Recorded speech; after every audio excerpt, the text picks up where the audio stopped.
खबर शामिल करते हैं सऊदी अरेबिया से, जहां 24 घंटों के दौरान कोरोना वायरस के मरीजों में रिकॉर्ड इजाफा हो गया।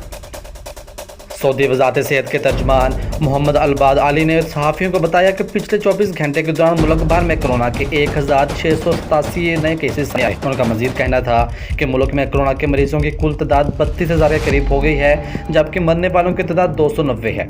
सऊदी वजारत सेहत के तर्जमान के मुताबिक कोरोना के 143 मरीजों की हालत इंतहाई तशवीशनाक है। ज़राए का कहना है कि जद्दा में शाही ख़ानदान के लिए मखसूस जदीद तरीन अस्पताल के भर जाने के बाद 2 5 स्टार होटलों को भी शहजादों के लिए आर्जी अस्पताल में तब्दील कर दिया गया है। उन्होंने मजीद बताया कि सऊदी शाही ख़ानदान के कम से कम 150 अफराद कोरोना वायरस में मुब्तला हैं। मजीद खबरों और तफसीलात के लिए देखते रहिए पासवान लाइव न्यूज़ HD। आप हमें फेसबुक और यूट्यूब पर भी फॉलो कर सकते हैं।